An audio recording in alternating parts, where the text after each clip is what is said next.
How would you feel if, in one moment, your entire life turned upside down? Imagine that the people you trust the most in the world, your significant other and your best friend, become the ones who hurt you the most. This story is not just about betrayal. It's about how I lost faith in people and found the strength to start over. Our marriage seemed perfect. She wasn't just my wife. She was my partner, my friend, the person I trusted with every aspect of my life. We planned our future together, built a home, dreamed of having children. Every day felt like a piece of a bigger picture we were painting together. And my friend, he had been part of my life for as long as I could remember. We met back in school. We went through first loves, first failures, supported each other in tough times.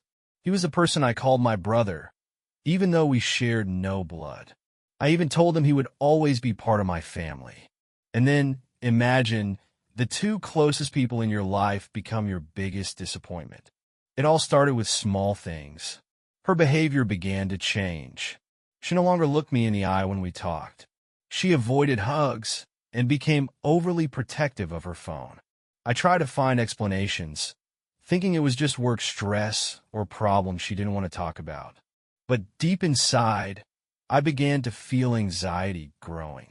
At the same time, my friend started spending more time at our house than usual. He had always been part of our life, but now his visits felt strange. He showed up unexpectedly when I wasn't home and stayed longer than he used to. I tried to convince myself it was normal. After all, they were both part of my life, weren't they? But over time, I started noticing things that just couldn't be coincidences. I remember one evening seeing a fleeting glance between them that lasted only a few seconds, but seemed to hold something more. It wasn't something I could explain with words, but I felt it with my entire being. That's when I decided to act. I didn't want to come off as paranoid, but deep inside, there was a desire to find out the truth, even if it was painful. I set up a camera at home to see what was happening when I wasn't around. I hoped my anxiety was unfounded. I hoped I was imagining things that didn't exist. But what I saw changed everything. The recording showed exactly what I had feared most. Their glances, their gestures, it all became obvious. I felt shattered. How could they? Why? I trusted them both more than anyone else in the world. And that trust was destroyed in an instant. I decided not to stay silent. The next day, I invited them both to have a talk. When we sat at the table, I showed them the recording. Their faces said it all. First came denial, then apologies. But none of their words could fix what had happened. In that moment, I realized it was over. It was a typical Friday, one of those days when everything feels routine and predictable. I finished work a little earlier than usual and decided to surprise my wife. I came home, expecting to see her smile, to hear, "Oh, you're home already? How nice." But that didn't happen. She was standing in the kitchen, but she didn't look the way she usually did. I noticed it right away, though I couldn't initially pinpoint what was different. Her movements were nervous, she avoided my gaze, and it seemed like she was deliberately trying to look busy. I greeted her, but her response was short, even a bit cold. "Oh, you're early. Is everything okay?" That was the first thing.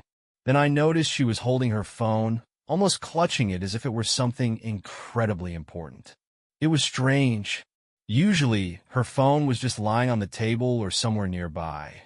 But today, it was practically glued to her hand. And this was just the beginning. Her phone started ringing more often than usual. I noticed that every time it rang, she quickly checked the screen and then, without answering, pressed the lock button. I didn't think much of it until one day, by chance, I saw the name that popped up on the screen. It was my best friend, the person I'd known since childhood, who was part of our family, who stood by me during the most important moments of my life. At that moment, I thought, it's nothing. Maybe you just wanted to clarify something or ask about me. But with each new call, I started to feel something changing inside me. I asked her, "Is that him? What does he want? She quickly answered without looking me in the eye. Oh, it's nothing important. He just had a quick question. Her response seemed completely normal, but the tone in which she said it made me feel uneasy. It seemed like she was trying to appear overly calm, but it came off as if she was hiding something important. After that, I started noticing even more little things. Her phone became something she couldn't be without for even a minute. If before it just lay on the coffee table in the living room, now it was always with her. Even when she went to the bathroom or the kitchen, her phone was either in her hand or in her pocket. She also started receiving more messages. I saw the screen light up, and each time, her expression would change. She tried to act like everything was normal, but I could see her face tense up. I asked her a few times, "What is it? Is everything okay?" And each time, she'd answer the same way. "Oh, it's nothing. Just work stuff." But I no longer had any doubts. These little things began to form a single picture, and I felt that beneath the surface of our everyday life, there was a truth hiding, a truth that became more apparent with each passing day. The feeling that something was wrong started to haunt me. My mind constantly returned to those calls, her nervous reactions, the way she began to avoid my questions. I tried to find logical explanations. Maybe she was planning a surprise? Maybe she was just dealing with stress at work and didn't want to burden me? But deep down, I knew this wasn't just a coincidence. What was happening had a much deeper meaning, and I began to feel that the truth I would uncover would be more painful than I was ready to imagine. You know that feeling? That strange, barely noticeable sensation that something isn't right.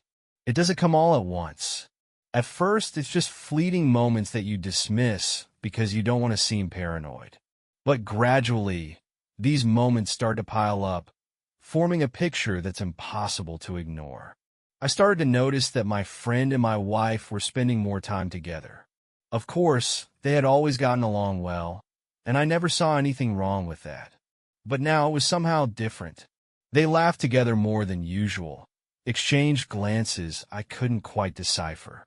What was even stranger was that they started meeting even when I wasn't around. My friend would stop by our house on my days off, like when I was out jogging or shopping.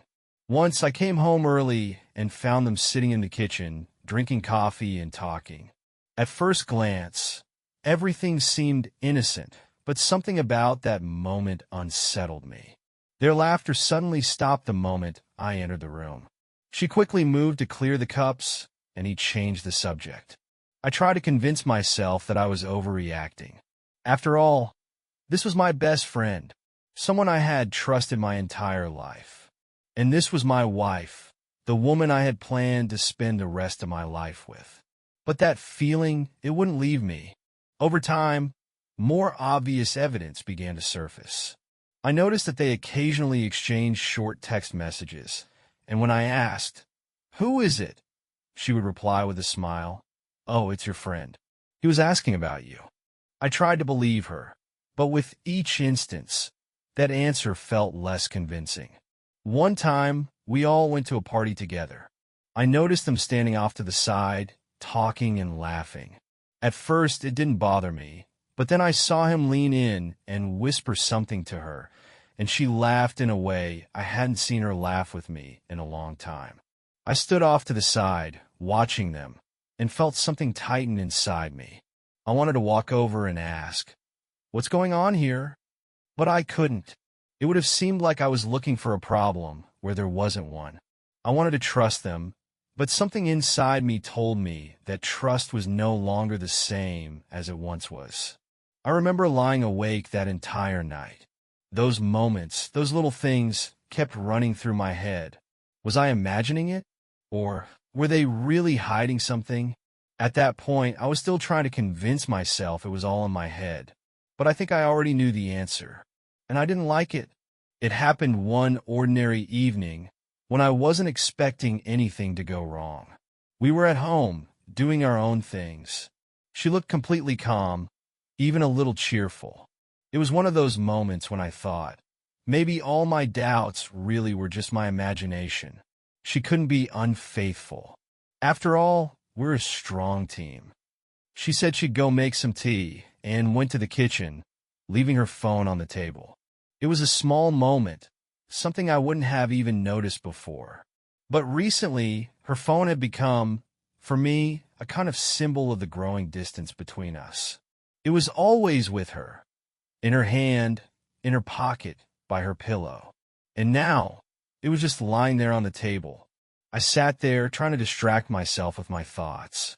But suddenly, I heard the familiar sound of a message notification. It was her phone. I glanced at it involuntarily. My eyes fell on the screen, and there was a message that burned itself into my memory. I can't wait for our meeting. My eyes seemed glued to those words. I couldn't immediately grasp what they meant. Our meeting? Whose meeting? What were they planning? My heart clenched, and I felt like I couldn't breathe. And then I saw who the message was from. My gaze landed on a name I didn't want to believe. It was my best friend, the person I trusted more than most people in my life. It took me a few seconds to process that it really was his name. My mind tried to come up with logical explanations. Maybe it was some kind of joke, a misunderstanding, but the content of the message was too intimate, too unambiguous. I sat there, frozen, trying to comprehend what I'd just seen. I heard her footsteps coming from the kitchen. She was returning. I quickly averted my gaze, grabbed my phone, and pretended to scroll through social media. She came into the room, calmly picked up her phone from the table, completely unaware that I had seen the message. I watched her out of the corner of my eye. She looked at the screen, and a barely noticeable look of satisfaction appeared on her face before she quickly locked the phone and put it in her pocket. All of it took no more than a few seconds, but for me, those seconds felt like an eternity. My heart was beating so fast that I was afraid she would notice. I tried to look calm, smiling and talking, but inside, everything was screaming. That evening, we had dinner together as usual. She looked completely normal talking about her day, laughing. And I sat there listening to her, with only one thought spinning in my mind. What is going on? How is this possible? Why is he sending her messages like that? I knew I had to find answers, but I also knew it might destroy everything. I was scared. Scared of what I might find out. Scared of what I already knew. That night was one of the longest in my life. I lay in bed, listening to her steady breathing beside me. She was asleep, and I was staring at the ceiling. My heart was broken, but I didn't have any proof yet. I wanted to know the truth, but I was afraid of it. What were they planning? How long had this been going on? And was there still a chance to fix everything? I couldn't find answers to those questions, but I already knew one thing. After that evening, my life would never be the same. After that evening, I could no longer ignore my suspicions. The message I saw left a deep mark on my mind. It became the very first piece of the puzzle that began to form a picture I didn't even want to see. I was filled with anxiety. What if it was just a coincidence? What if I was overreacting, making conclusions based on a single moment?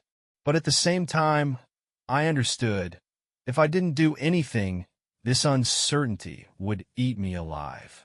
I had to find out the truth, no matter how painful it might be. I decided to act carefully. I needed to find out everything without raising suspicion. I knew that if they were really hiding something, they would become even more cautious if they sensed I was starting to suspect something. So, I pretended as if nothing had happened. The first step was technical. We had a shared computer, which she often used. I found monitoring software and installed it. It allowed me to see which websites were visited, which messages were sent, and even take real-time screenshots of the screen. I didn't feel comfortable doing it. It felt wrong, as if I were violating her personal space. But the need to know the truth was stronger than my moral doubts. The next step was hidden cameras. I ordered a few small, discreet devices that could easily be concealed around the house. I placed one in the living room, another in the kitchen, and one more in the hallway. These were the places where they usually talked when he visited. I remember the moment when I was setting up those cameras. My heart was pounding, and every sound in the apartment made me flinch. I felt like a thief in my own home. But at the same time, I understood if I wanted to know the truth, I had to do this now. When everything was ready, I felt a sense of relief, but it didn't last long. Now it was a waiting game. I had to wait and observe. Every evening, after she fell asleep, I would sit down at the computer and check the data from the monitoring program. I went through browser history, messages, even screenshots. But for the first few days, I didn't find anything suspicious. It was strange. Her phone was always in her hands, but there were no traces on the computer. This only fueled my suspicions. The cameras also didn't show anything unusual. They were at home together, but their conversation seemed completely normal. She laughed at his jokes, and he acted the same as always. I started to wonder if I was imagining all of this. Maybe my suspicions really were unfounded, but then everything changed. One day, when I was reviewing the footage from the cameras, I saw them sitting at the kitchen table. Their conversation was not like it usually was. Their voices were quieter, and they leaned closer to each other. I couldn't hear what they were saying, but their faces, it was something new. She looked at him the way she hadn't looked at me in a long time. And that's when I realized my suspicions weren't baseless. My world started to crumble. This was just the beginning, but I already knew what was coming. I decided to keep going to get all the answers I feared. I couldn't stop. I had to find the truth, even if it meant breaking my heart completely. The next day, I returned home with a sense of unease that wouldn't leave me. It was my day off, but they both thought I was at work. I had specifically decided not to tell her about my plans, to see if anything new would be revealed. All day, I walked around with the feeling that a cloud was hanging over me. And although I tried to convince myself that maybe I was overreacting, deep down, I already knew that this day could change everything. When I came home, everything seemed normal. She was sitting on the couch with her phone in her hands, smiled when she saw me, and greeted me as warmly as ever. But this time, I couldn't shake the feeling that it was just a mask. I smiled back and said that I was a bit tired and planned to go to bed early. She didn't suspect anything. I waited until she fell asleep, although every minute of waiting felt like an hour. My mind kept searching for explanations, and my heart clenched at the thought of what I might discover. When she finally began to breathe evenly, I quietly got out of bed and sat down at the laptop. I opened the video recordings from the cameras I had installed earlier. My hand trembled as I pressed the play button. The first few hours of footage showed nothing unusual. She was doing her usual things: cooking, watching TV, talking on the phone. Everything seemed completely normal. I even began to think that maybe my suspicions were truly unfounded. But later in the evening, things changed. I saw someone ring the doorbell. The hallway camera revealed that it was him, my best friend. My fingers clenched into a fist as I saw her open the door. Her face immediately lit up with a smile, one so familiar to me. A smile I had always considered mine. She hugged him, and the embrace lasted a bit longer than usual. At that moment, I could no longer explain it as a mere friendly gesture. Their movements carried an emotional undertone that was evident even on the video. They sat on the couch, and at first, their conversation seemed entirely normal. They laughed, joked, and talked about everyday things. But then I noticed how she leaned closer to him. Her hand lightly touched his arm, and then she placed it on his knee. This was not just friendly interaction. This was a moment that spoke louder than any words. I saw him lean towards her, say something, and she laughed. It was the kind of laughter I hadn't heard in our shared life for a long time. She laughed as if it was their personal conversation, meant only for them. Her eyes sparkled, and her expression was filled with warmth. I felt everything inside me tighten. This was the moment when all my suspicions were confirmed. It wasn't a joke. It wasn't a coincidence.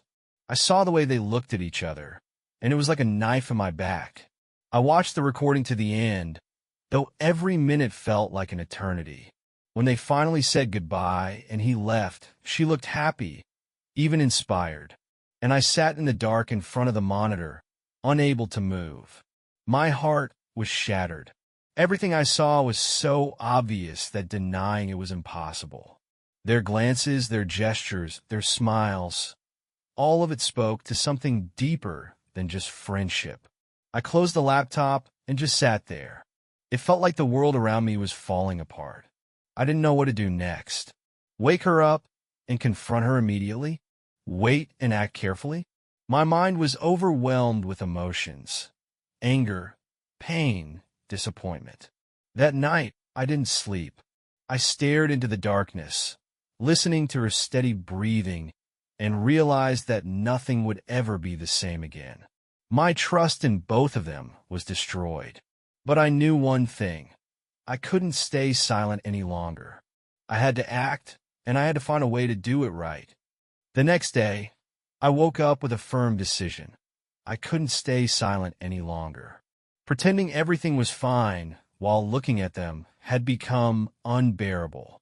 Every moment near her now felt fake, and every memory of friendship with him brought only pain.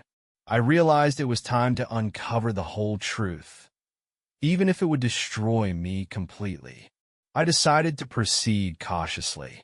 Instead of confronting them with the facts immediately, I decided to invite them both to dinner. It was supposed to look like an ordinary friends gathering, so they wouldn't suspect anything. I wanted to see their reactions when I laid everything out before them. I spent the day tense, trying to keep myself together. I prepared dinner, trying to appear calm, though everything inside me was boiling. Every movement felt mechanical. Every minute dragged on like an eternity. When they both arrived, I greeted them with a smile, trying to appear casual.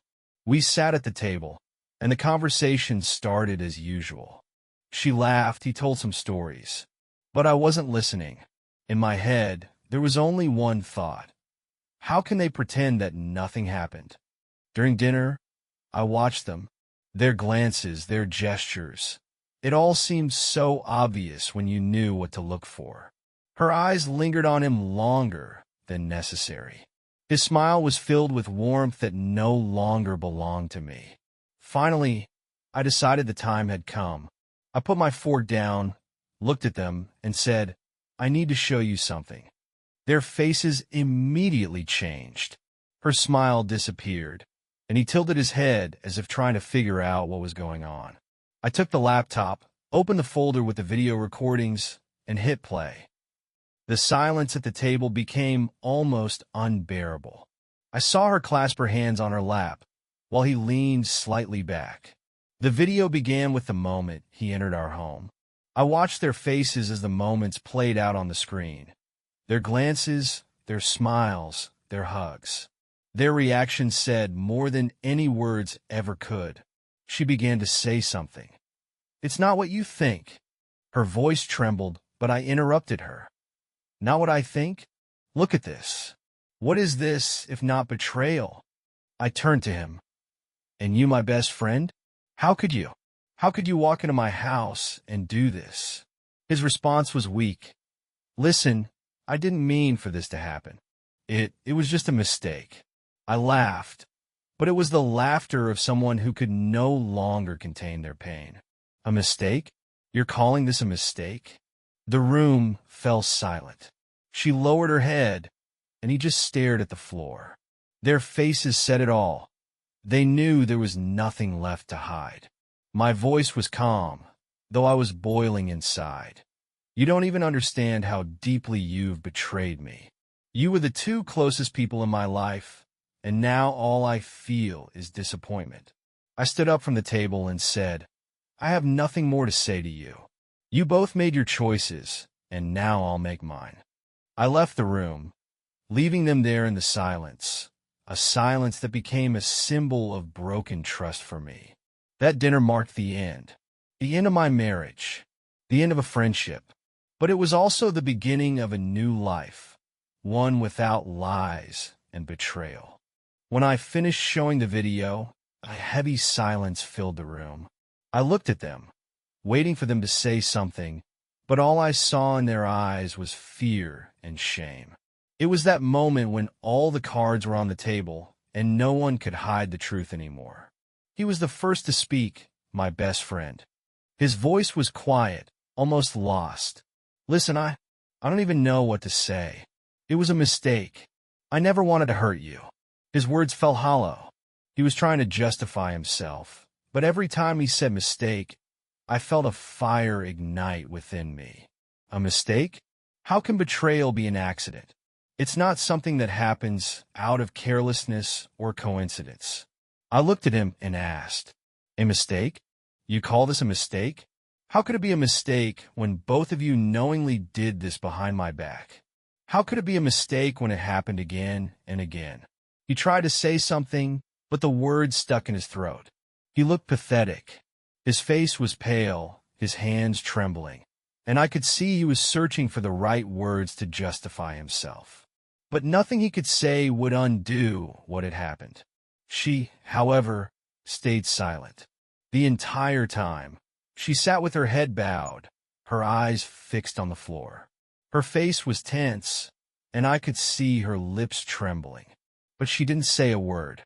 I turned to her and asked, "And you? Do you have nothing to say?" She raised her eyes, and I saw they were filled with tears.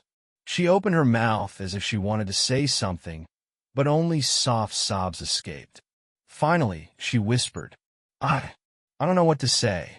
Her voice was weak, broken, but it didn't move me. Her tears, her silence, it all meant nothing to me anymore. I stood there, cold and detached, looking at the person I once loved more than anything in the world. I felt anger rising inside me, but I didn't want to let it take over. I needed to stay calm, even though everything inside me was screaming. I said, "You both made your choices. You both knew what you were doing. And now you want to call this a mistake? Forgetting a birthday is a mistake, but not what you've done." She started crying harder, and he sat in silence, staring at the table. His shoulders slumped, and I could see he had given up trying to defend himself. He knew it was pointless.